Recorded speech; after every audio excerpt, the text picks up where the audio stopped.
ready? Yes, sir. All right. Good afternoon, good evening, everyone. I'm Chief Robert J. Contee III, Chief of the Metropolitan Police Department here in Washington, D.C. After nearly a year-long review into the circumstances surrounding the death of Karon Hylton-Brown, the United States Attorney's Office has announced that they have brought criminal charges against 2 MPD members, including murder 2, conspiracy, and obstruction of justice. Transparency in policing operations requires an independent review of police use of force. The United States Attorney's Office serves as the entity conducting the independent review of MPD use of force. This is the process of accountability. MPD respects and supports investigations undertaken by the United States Attorney's Office. At the conclusion of legal proceedings, regardless of the outcome, MPD is then authorized to conduct its own administrative investigation. MPD continues to be committed to full cooperation with the United States Attorney's Office and other government partners while continuing to provide safety and security to our community. Our relationships and partnerships with our community are critically important to the work we do every day. To the men and women of the Metropolitan Police Department who also may be watching, I know that this indictment today may seem like an indictment of all of the members of the department or of all the members who wear the badge. I assure you that there are many in the community who recognize the hard work that you do, who support the work that you do, who understand that you make decisions, split-second decisions, and you do it professionally, you do it constitutionally, you do it procedurally correct, day in and day out. We will continue to support the good work that our officers continue to do. Unfortunately, we are dealing with the situation that we are dealing with today, but I assure you, we will get through this together.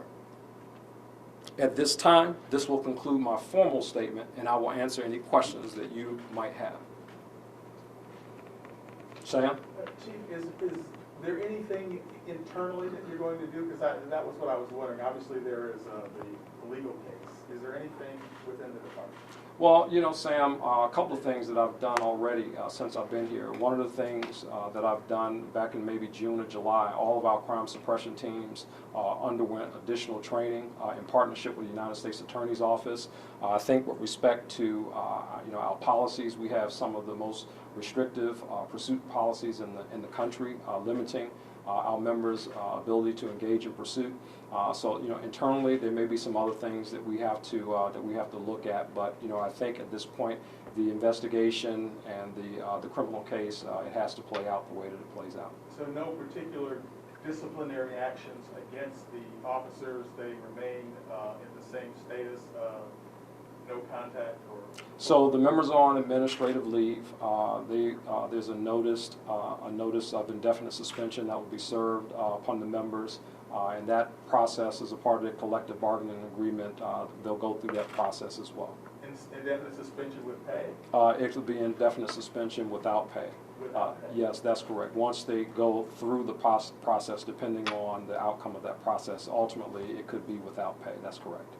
Oh, but what is the situation now? So right now they're in administrative leave capacity. What happens? The members were served today with the notice with the notice of intent to suspend them indefinitely.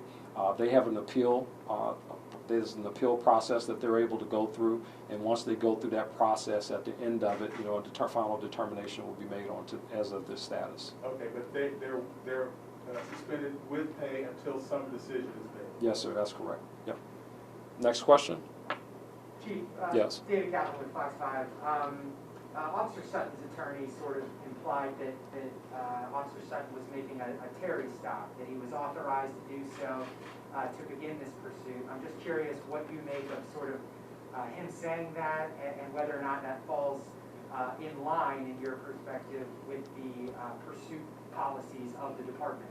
Well, I'm not familiar with what statement he made, but I mean, our MPD's policy with respect to pursuits. I mean, we have a very clear policy, and I think that's for really for public consumption. It's out there on the web. I mean, it's very clear, and I would expect that some people may want to read it, and certainly they can do that in the public domain. Yes. Anyone else? Yeah. Yeah.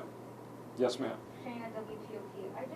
In my reporting, I have that Sutton was put on administrative leave immediately after the crash, and Zabowski was on duty until Thursday. Why was he on, is that correct? I mean, why was he on duty until Thursday? So Sutton was obviously the officer who was he was the officer who was operating the vehicle the night of this incident. Zabowski, as you know, some of this stuff, and I'm sure you've probably read the indictment. Some of this information came out later, kind of in the grand as a result of the grand jury hearing, and those hearings obviously are very secret. And once we learned of what his potentially being charged, he was removed from duty. But it's really a secret process with the grand jury, and we don't know the things that they discuss about the person's involvement until we got the indictment. And there wasn't enough information before then for you guys to decide to put him on it? No, it appears that a lot of this stuff really just came out. Again, this happened in October of 2020, and this information, we're learning as much as the public is learning a lot of this information. Now that this indictment has been unsealed, I should stress that this was a sealed grand jury indictment, and this was just unsealed. All right, I'll take one other. Yes. Mike from Channel 9. Mike and Jack. Yes. I think over the past few days that you've had the chance to speak with Mr. Hylton-Brown's mother, and I'm just curious if, when you were able to speak to his mom, if you found that she was able to listen to you, if you both were able to have a constructive conversation, and if you don't want to get into that, what would your message for Mr. Hylton-Brown's family be here tonight? Yeah, I mean, I think, again, I saw his mom recently. We had a conversation, and I'll just leave it at that we had a conversation. Again, this is part of the process, and, it's certainly all those that are involved in this, the police officers who are watching closely, the family members who are watching closely, they'll watch this process as it goes through. I mean, this is a grand jury indictment. That's what it is. The officers are certainly entitled to their due process, so, we'll allow the process to continue to play out. Yes. Jackie, you had a question, and then I'll take one more after that. Yes. May I ask you, and actually this was Officer Sutton's lawyer's letter to you. Okay. He claims... Been a little busy today, so I don't know if... He claims that he draws a connection between the violence on Kennedy Street and the ripple effect of Karon Hylton-Brown's death and the investigation into the officers, basically implying that MPD has given up on that area. No, I would not concur with that. I mean, I think some of the videos that have been posted with respect, as a matter of fact, I was up on Kennedy Street yesterday, out there talking to community members, stopping in with some of the shop owners and so forth. When we had the shooting that occurred on Longfellow a couple of weeks ago, our officers were on the scene within seconds. While the shooting did occur on Longfellow, our officers were right there on Kennedy Street. You see them in video pulling on the scene immediately, rendering aid to victims. So no, we haven't given up, and we will not give up on our community members. While this is an indictment of these two members of our department, there are a lot of officers on our department that are going out on the streets, putting their lives on the line day in and day out, regardless of what's happening here, to make sure that the communities of the District of Columbia is safe. And I want to underscore that. These men and women work very hard. They're still out there recovering firearms. We recovered so far over 1,500 illegal firearms this year. They've been working hard up in Ward 4, and they will continue to do that. Again, this is something that's obviously we don't want to see things happen where we lose a community member, where we have police officers indicted.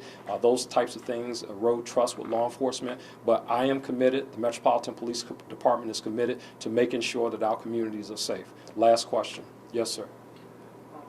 Were the two officers involved arrested, or did they turn themselves in? The two officers, they turned themselves in. Thank you so much. Say it again? When did that happen? They surrendered themselves over to federal court, to the marshals in federal court, and that happened at some point today. Yeah. Thank you very much. Thank you, Chief.